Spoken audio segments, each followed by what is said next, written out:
নমস্কার। এই মুহূর্তে আমরা আছি মেহাবানা স্পোর্টিং ক্লাবে, আর আমার সঙ্গে আছেন মেহাবানা স্পোর্টিংয়ের ফুটবল সচিব, অতীতের প্রাক্তন খেলোয়াড় দীপেন্দু বিশ্বাস। আইএসএল নিয়ে বিভিন্ন সময় দীপেন্দু আমাদের দর্শক শ্রোতাদের জন্য তার মূল্যবান বক্তব্য পেশ করেছে। একেবারে পেনাল্টিমেট ম্যাচ ফাইনাল শনিবার দিন কলকাতায়। দীপেন্দু, কি মনে হচ্ছে ম্যাচটা? দেখো, এই ম্যাচ মোহনবাগানের জেতার চান্স সবচেয়ে বেশি। তার অনেকগুলো কারণ আছে। প্রথম কারণ হলো মোহনবাগানের বিপুল সংখ্যক সমর্থকরা মাঠে থাকবে, এটা একটা মোহনবাগানের 12 ম্যানের কাজ করবে। তারপরে ধরো মোহনবাগানের একটা হাওয়াসের জন্য বলবো যে হাওয়াস যেভাবে টিমকে সাজিয়েছে, এবং তো আমরা ভাববো না যে ম্যাচ সেমিফাইনালে খেলেছে সেই টিমই যে ফাইনালে খেলবে এমন কোনো কথা। আবার টিম চেঞ্জ করতেই পারে, এটা আমরা এর আগেও অনেকবার দেখেছি। কারণ মোহনবাগান ইসমল মাঠে যখন যে টিম খেলেছে আবার এগেন্স্ট কেরালা ওই ম্যাচে কিন্তু টিমটা ঠিক তার পরের ম্যাচটা ছিল। হ্যাঁ, সেই জায়গা থেকে হাওয়াসের উপর একটা ভরসা আছে, যেখান থেকে সেই টিমের প্রতি তার একটা আলাদা রকম কন্ট্রোল আছে, যেটা আগে আমরা দেখেছি বিকে স্যার বা অমল স্যারদের যে টাইপের কন্ট্রোল একটা টিমে থাকে, সেই কন্ট্রোল কিন্তু হাওয়াসের মধ্যে আছে, এবং সেইটা কিন্তু মোহনবাগানের সবচেয়ে বড় অ্যাডভান্টেজ। এবং আমার মনে হয় এই ম্যাচ মোহনবাগান খুব ভালোভাবে জিতবে। কিন্তু মোহনবাগান ডিফেন্সের তো ফাঁক ফোকর শুরু আমরা মরশুমের গোড়া থেকেই দেখেছি। ভেরি ফার্স্ট বড় ম্যাচ 12ই আগস্ট, যেখানে নন্দকুমার গোল করেছিল, ঠিক এই জায়গা থেকে পরবর্তীকালেও যে খুব জমাট ছিল রক্ষণ তা নয়। উল্টো দিকে একটা ত্রিভুজ আছে, ডিয়াজ, বিপিন সিং, কখনো বিক্রম প্রতাপ এবং ছাঁকতে।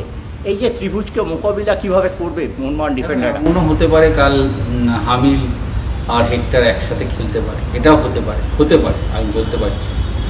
হয়তো 3 ডিফেন্সে খেলতে পারে, হামিল, হেক্টর এবং সুভাশিস বা আনোয়ার হতে পারে, সেটাও করতে পারে। সেখানে এটা হাবাস কী করবে, এটা হাবাস বলা যাচ্ছে না। ম্যাচ শুরুর কিছুক্ষণ আগে আমরা যখন টিম লিস্ট পাবো তখনই বুঝতে পারবো হাবাস কী করবে। সেখানে টিমে অনেক রকম পরিবর্তন করার জায়গাও আছে মোহনবাগানে, মানে এত কোয়ালিটি ফুটবলার মোহনবাগান টিমে আছে, যেগুলো মোহনবাগান যাকে খেলাবে সেই কিন্তু পারফর্ম করবে। এটা মোহনবাগান দেখিয়েছে পুরো আইএসএল জুড়ে। সেহেতু যে কেউ নায়ক হতে পারে মোহনবাগান টিমে।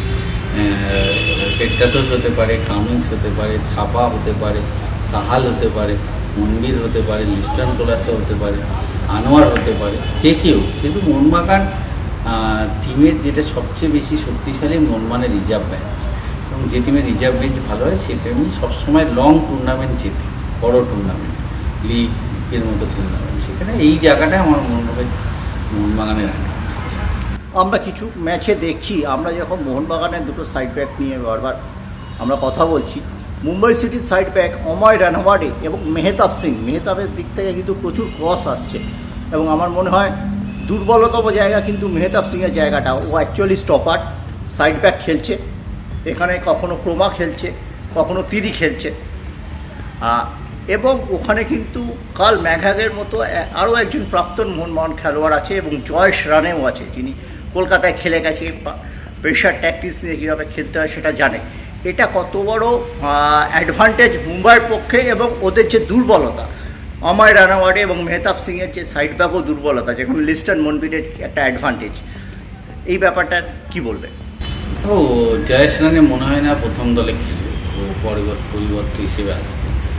বিপিনকেও কোচ যিনি আছেন মুম্বাইয়ের, বিপিনকেও পরিবর্তন হিসেবে খেলাচ্ছে। কিন্তু মোহনবাগানের যে উইং আছে লিস্টন কোলাসে এবং মনবীর, আমার মনে হয় ভারতবর্ষের এখন সবচেয়ে শক্তিশালী উইং, ছাং থেকে বাদ দিয়ে। ছাংতে বিক্রম প্রতাপ জুটির চেয়ে মনবীর লিস্টন কি এগিয়ে থাকবে? না, দেখো, ছাংতে আমার মতে এখন ভারতবর্ষের যদি ভারতীয় খেলোয়াড় বলা হয় ও 1 নম্বর খেলোয়াড়। সেখানে ছাং থেকে আমি ওর কোয়ালিটি, কিন্তু জুটি যদি হিসেবে আমরা দেখি, জুটি ধরুন, তাহলে তো মনবীর লিস্টন জুটি সবচেয়ে ভালো এখনকার ভারতবর্ষের। সেখানে মনবীর আর লিস্টনের যেটা অ্যাটাকের সাথে সাথে ডিফেন্সিভ কোয়ালিটিও অনেক ভালো, সেটা মানে রিকভারি রেট অনেক ভালো। পাশাপাশি যেটা আমি বলবো যে মেহতাব সিংয়ের যে দুর্বলতাটা, এততে স্টপার, ওখানে কোনো ভালো সাইড ব্যাক কিন্তু ওখানেও নেই। গোয়াতে তবুও জয় গুপ্তা আমাদের চোখ টেনেছে। মুম্বাইয়ের কোনো লেফট ব্যাক না সেরকম ব্যাপার না, এটা একটা team game. Mohun Bagan as a team অনেক বেশি শক্তিশালী। কেন শক্তিশালী বলছি, মোহনবাগানের রিজার্ভ বেঞ্চ অনেক বেশি শক্তিশালী, সেই জন্যই বলছি অনেক বেশি। যারা ভারতবর্ষের যে কোনো আইএসএল টিমের প্রথম দলে খেলার ক্ষমতা রাখে, যারা মোহনবাগান রিজার্ভ বেঞ্চ আছে, সেই জায়গা থেকে মোহনবাগান এগিয়ে। একটা সাপ্লিমেন্টারি প্রশ্ন করছি, তুমি বলেছো জয়েশ রানাকে পরে নামাচ্ছে। হ্যাঁ, জয়েশ রানে বিপিন সিং পরে নামাচ্ছে এবং দেখা যাচ্ছে শেষ 15 মিনিট একটা আক্রমণের ঝড় তুলেছে, যেখানে গোয়া 2 গোল এগিয়ে ছিল, 3-2 ম্যাচটা জিতে যায়। আমরা দেখেছি মোহনবাগানের এগেনস্টে 15 তারিখে যে লিগ শিল্ড ডিসাইডিং ম্যাচটা হয়েছিল, সেখানেও 15 মিনিটের পরে 80 মিনিটে একটা গোল পেয়েছিল মুম্বাই, তারপর 10 মিনিট চাপে ছিল।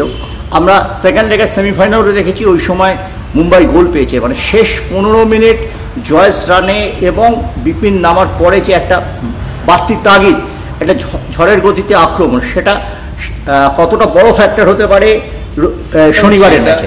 সেটা নিয়ে আবাস, যিনি কোচ আছেন মোহনবাগান, তিনি আরও বেশি হোমওয়ার্ক করবেন। তিনি জানেন কীভাবে ম্যাচ জিততে হয়, এটা মনে রাখতে।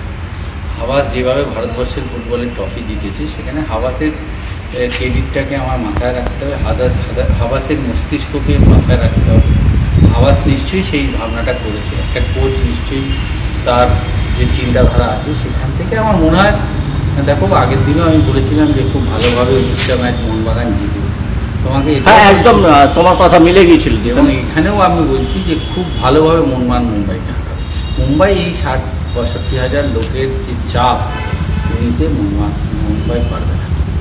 তোমার কি মনে হচ্ছে যে নির্ধারিত মিনিটে খেলা শেষ হবে, অতিরিক্ত সময় বা টাই ব্রেকারে যেতে পারে? প্রশ্নই নেই, নির্ধারিত সময়ে খুব ভালোভাবে কিন্তু মোহনবাগান ম্যাচ। যদি টাই ব্রেকারে যায়, সেখানে লেচেম্পা এবং আমাদের বিশাল কে এগিয়ে? বিশাল কাজ তো টাই ব্রেকার অব্দি যাবে না ম্যাচ, এমনি ম্যাচ জিতবে মোহনবাগান, যে ছন্দে মোহনবাগান আছে। এবং আমার মোহনবাগান টিমের কোয়ালিটি অনেক বেশি। হ্যাঁ, সত্যি সাজিয়ে গুছিয়ে টিম করেছিল একদম মৌসুমের প্রথম থেকে। তুমি বলছো যে আশিস কুরিয়ার নেই, তাহলে আশিস কুরিয়ার থাকলে তো আরও অপশন বেশি থাকতো। কিয়ান নাসিরি হয়তো পরবর্তীকালে ব্যবহার করা হবে। সব মিলিয়ে কিন্তু একটা আমরা ফাটাফাটি ম্যাচ দেখতে চলেছি। অভিষেক, দীপেন্দু বিশ্বাস এরাও ভালো ফুটবল খেলেছে সারা বছর। নিশ্চয়ই দীপেন্দু বিশ্বাস জুনিয়র এবং সূর্যবংশী যে বলে ছেলেটি, তাকেও হয়তো দীপক টাংরির সাথে সূর্যবংশীকেও হয়তো একটা সময় ব্যবহার করা হবে। মোহনবাগানের কাছে অপশন অনেক বেশি। অনেক ধন্যবাদ দীপেন্দু, মূল্যবান মতামত দেওয়ার জন্য।